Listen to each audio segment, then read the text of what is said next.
అది అందరికీ ఆయన్నే. అందరూ ఎలా ఉన్నారు? మేము కూడా ఫ్రెండ్స్, అందుకే పిలిచాం.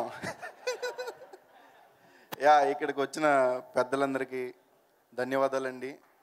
అరవింద్ గారికి టెన్షన్ వస్తుంది, ఏం మాట్లాడాలో తెలియట్లేదు.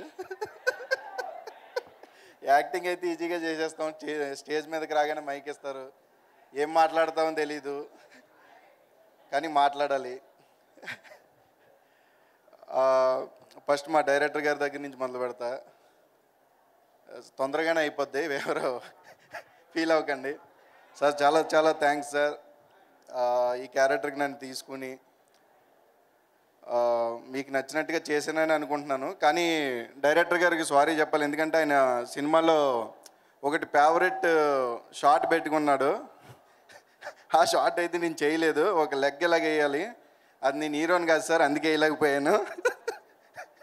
ఆ తర్వాత క్రికెట్ స్టెప్ అని చాలా ఫేవరెట్గా కొరియోగ్రఫీ చేయించుకున్నారు, కానీ నేను పంపు స్టెప్ చేశాను దాన్ని. అండ్ బన్నీవాసి గారికి, అరవింద్ గారికి, భాను అన్నకి, విజయాక్కకి, అందరికీ చాలా చాలా థ్యాంక్స్ అక్క.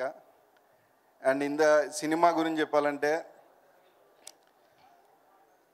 మీరు 2 గంటలు మీకున్న టెన్షన్స్ మర్చిపోవాలంటే థియేటర్కి రండి, ఎంజాయ్ చేస్తారు, నెక్స్ట్ లెవెల్ ఫన్ ఉంటుంది.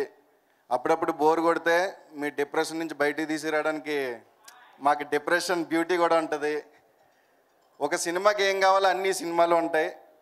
రండి, ఆగస్టు 15 జెండా ఎగరేగానే 2 చాక్లెట్లు పెడతారు, ఆ జేబులో ఒకటి ఈ జేబులో ఒకటి వేసుకుని, లడ్డు చేతిలో పెడతారు, పట్టుకుని వచ్చండి. ఎందుకంటే నవ్వి నవ్వి కడుపు ఖాళీ అయిపోద్ది. ఇంటర్వెల్లో తినండి, మళ్ళీ రండి, నవ్వి నవ్వి మొత్తం ఎవడెక్కడున్నాడో కూడా తెలియదు సీట్లో. నా మాట నమ్మండి, ఇంటికి వెళ్ళి హ్యాపీగా భోజనం చేసి మళ్ళీ మీ ఫ్రెండ్స్తో సినిమాకి రండి. థ్యాంక్ యూ రాజ్ కుమార్ గారు, thank you so much. Yes అండి, ఇప్పుడు కొయ్య గారిని మాట్లాడవలసిన రిక్వెస్ట్ చేస్తున్నాం. అందరికీ నమస్కారం అండి.